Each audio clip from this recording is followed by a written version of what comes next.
Hey friends, it's me, Sabine Franco, and I'm back with another Sunday Beanspiration. Thank you so much for joining me. Thank you guys for helping me to be on purpose. One of the reasons why I started these is because I felt like I needed to, like it was part of sort of my mission and my internal purpose to share in some way, some capacity. So even though, I'm not an expert at this, but I do apply everything that I share with you, I apply to my life. So I figured, okay, let's spread the wealth, right?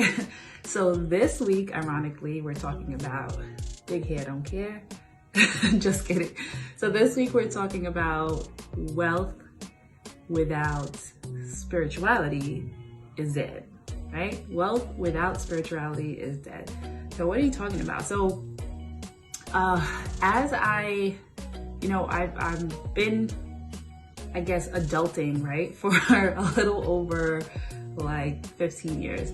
And so as I, grow and prosper in different ways, I've noticed that it's not all about wealth and money, right? So there have been times in my life, and I'm sure you guys could relate to this, where you're like, if I just get this job, when I get this job, or if I just, this car that I really wanted, I'm gonna work and save up. And when I get that car, you're not gonna be able to tell me anything. Or, so many different things like that in our lives where we're like, when I get to, or when I accomplish, when I acquire these things, it's really gonna be different. And then, you get there and you're like, that's it, So I took a trip a couple of years ago to Bali, and it was really amazing. I was like, when I go on this trip, I'm gonna come back and my life is gonna be so different. It's gonna be transformational.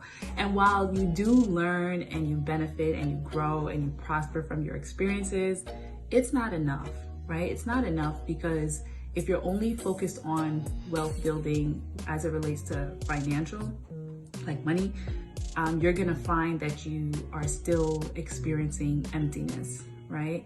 And I think about that all the time, because when you're, growing, so whether it be you're working at a job or you're growing a business or whatever the case is, and you're going hard, you're spending a lot of time, a lot of energy, hours, days, a lot of resources, effort on accomplishing that thing.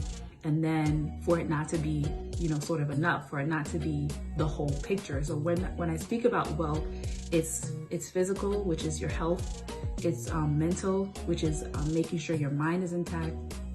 And it's also spiritual in addition to financial, right?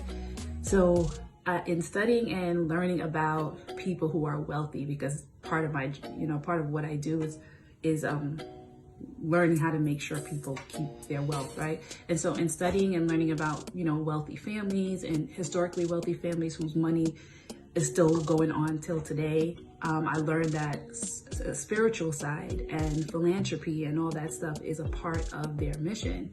And that means that we, in order to experience true wealth, not have wealth, but experience wealth, right? Two different things. You ever heard of, well, let me finish my thought. In order to really have, really experience wealth is to make sure that you're including all those four areas. And so I wanted to talk about the spiritual piece, because I feel like it's not really spoken about or talked about or highlighted, acknowledged when we talk about being wealthy, right? Spirituality as the main thing. And so what is spirituality? So spirituality is when you're being concerned with the human spirit aspect, as opposed to just the material things, the material aspects of life, right? The spiritual aspect, the inner man, if you will.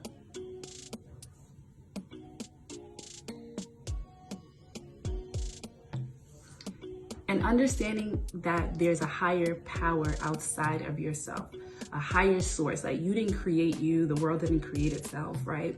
And so whatever you want to call that, some people say it's the universe, some people say it's energy, some people say, the laws of attraction. I don't care what you call it, it is God principles.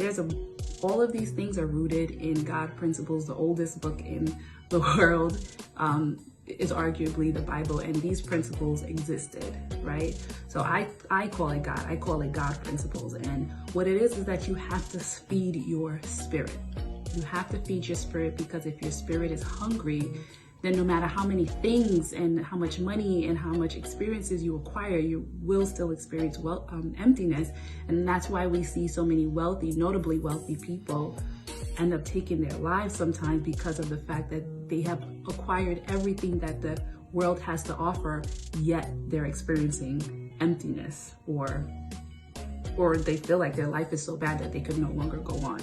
And so how do we avoid that on all levels, not just being the richest, but we all are wealthy in some way? Because if you're watching this, right, there's somebody who thinks of your life as being wealthy. You know, having lack is a lack of wealth, right, in any way. So it could be if your health is not good, you're experiencing lack. If you don't know where your meals are coming from, you're definitely experiencing lack. Or if you don't have as much education as one, or access to education, you're experiencing lack, right? So in addition to financial, there's other areas in your life that you may be wealthy, so that, you know, where someone else doesn't have what you have. So we all have wealth in one way or another. So what are you saying, Sabine? What is all this for? So what I'm saying is we need to include all areas of our life when we're talking about wealth building and being and growing and not neglecting certain areas. So I wanted to add a scripture to this, as I normally do. I am no expert, okay? Just a girl who loves God. And so I have a scripture from Mark chapter 8, verse 36 through 37. And this is from the Message version of the Bible. If you're a Bible reader, then you know that there are different versions. And so this is from the Message version if you're looking for it. And it's, what good would it do to get everything you want and lose you, the real you? What could you ever trade for your soul? Right? So that just is clarity and confirmation that even if we get everything that we ever want, but we don't have our soul, we don't feed our soul, we don't, do things that's beyond, financial acquiring of things, then what good is it? Essentially, it's not going to get you further than where you are. So the idea is to make sure that you are either it's prayer or it's meditation. And you know what's funny? People claim that they're not spiritual, or they don't believe in God, but let there be a tragedy. Let there be, people shooting people in the streets like we've seen. Our thoughts and prayers are with the family. Our heart goes out to, what thoughts and prayers? We always say that, pray for our nation, pray for our country, right? So everybody has that within them. You need to exercise that. You need to be focusing on gratitude and being thankful and being grateful and giving out of your wealth. Doesn't have to be necessarily money, it could be, but like I think I talked about before, it being time or support or, whatever it is, something that's beyond you, that's not necessarily going to benefit you directly, but living out your purpose. Why are you here, right? It's more than just to work and get and gain, right? It's more than that. So my point is, I say that to say, wealth is not the goal, but it's a tool. It's definitely a tool. It's not the end goal though. It's more like the middle ground. Wealth gives you access. It gives you access to time. It gives you access to influence. It gives you access to,